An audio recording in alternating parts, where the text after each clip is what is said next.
Assalamualaikum warahmatullahi wabarakatuh. Selamat malam.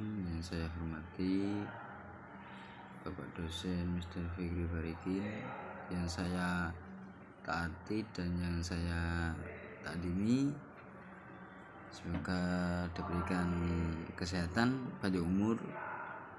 Sini saya akan menerangkan metodologi studi Islam.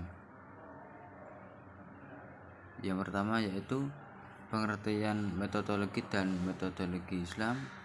Yang kedua yaitu kegunaan metodologi penelitian studi Islam. Yang selanjutnya yaitu metode memahami studi Islam. Yang terakhir yaitu studi Islam di negara non muslim. Yang selanjutnya yaitu yang pertama, pengertian metodologi dan metodologi Islam. Secara etimologis, kata metodologi diderivasi dari kata metod yang berarti cara, dan logi atau logos berarti teori atau ilmu. Jadi kata metodologi mempunyai arti sebagai suatu ilmu atau teori yang membicarakan cara. Adapun yang dimaksud dengan metode studi Islam yaitu usaha untuk mempelajari hal-hal yang berhubungan dengan agama Islam secara sistematis, dengan tujuan memahami secara mendalam seluk-beluk agama Islam, seperti ajaran agama Islam, sejarah dengan praktik keagamaan sehari-hari yang dilaksanakan oleh penganut agama Islam. Yang kedua yaitu kegunaan metodologi penelitian studi Islam. Yang A yaitu menjadikan umat Islam dapat memahami berbagai metode yang telah digunakan oleh para ilmuwan muslim dalam mengkaji Islam, sehingga dapat menghasilkan kesimpulan yang beragam.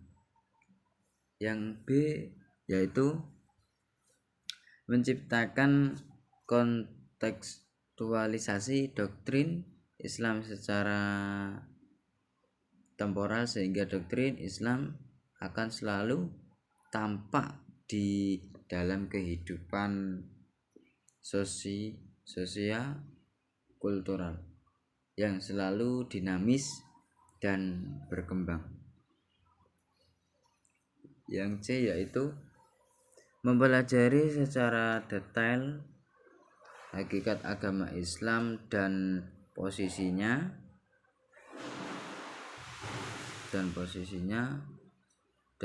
di kalangan masyarakat, serta mengetahui sejauh mana hubungannya dengan agama lainnya. Yang D yaitu mempelajari pokok-pokok ajaran Islam yang original, dan cara mengaplikasikannya dilihat dari sejarah awal Islam turun sampai dengan Islam pada zaman modern sekarang ini. Yang E yaitu mempelajari sumber-sumber yang terdapat dalam agama Islam, serta sejauh mana keterpengaruhannya terhadap penganutnya dari aspek sejarah. Yang selanjutnya yaitu metode memahami studi Islam. Yang pertama yaitu Islam harus dipelajari dari sumber yang asli, yaitu Al-Quran dan Sunnah. Yang kedua yaitu Islam harus dipelajari secara integral, tidak dengan cara parsial. Yang ketiga yaitu Islam perlu dipelajari dengan kepustakaan yang ditulis oleh para ulama besar, kaum zu'ama, dan sarjana-sarjana Islam. Yang keempat yaitu Islam hendaknya dipelajari dari ketentuan normatif teologis yang ada dalam kitab Al-Quran, kemudian dihubungkan dengan kenyataan historis, empiris, dan sosiologis yang ada di masyarakat sekitar. Yang terakhir yaitu studi Islam di negara non-muslim. Studi Islam tidak hanya diselenggarakan di negara yang mayoritas beragama Islam,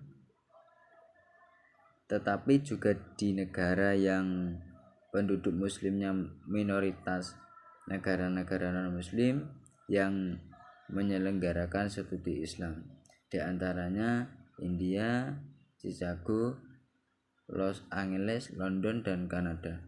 Universitas non-muslim di antaranya Aligarh University di India juga mengkaji studi Islam yang dinamakan Islamic Studies di bawah Fakultas Adab Humaniora.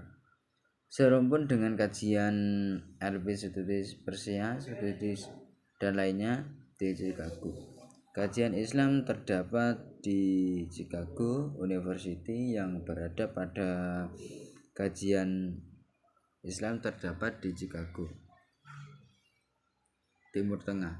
Di universitas ini kajian Islam difokuskan pada pemikiran dan teks-teks klasik.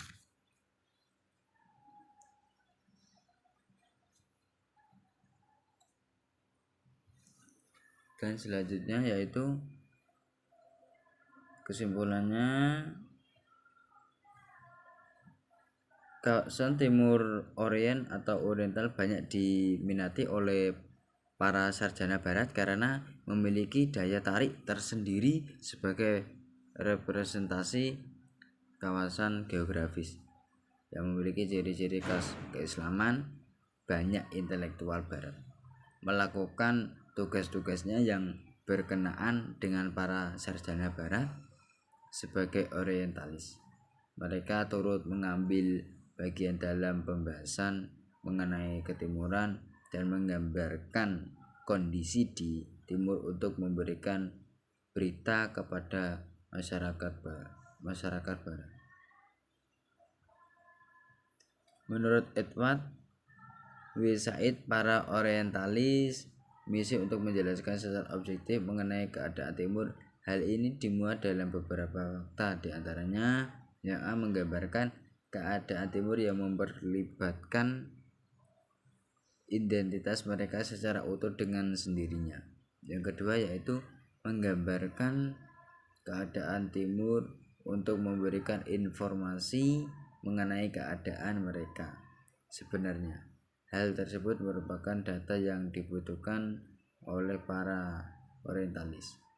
Yang terakhir yaitu menggambarkan keadaan yang dapat menanggapi keadaan sosial, budaya, profesional, masalah politik dan ekonomi tertentu pada zamannya. Kemudian para orientalis berkembang tidak hanya menyelidiki timur, tetapi justru mengadakan penelitian terhadap para pemeluk agama Islam sebagai agama mayoritas yang ada di timur melalui bidang Islamic Studies. Apabila ada tutur kata yang tidak berkenan di panjenengan, saya mohon maaf yang sebesar-besarnya. Ihdinas siratal mustaqim. Assalamualaikum warahmatullahi wabarakatuh.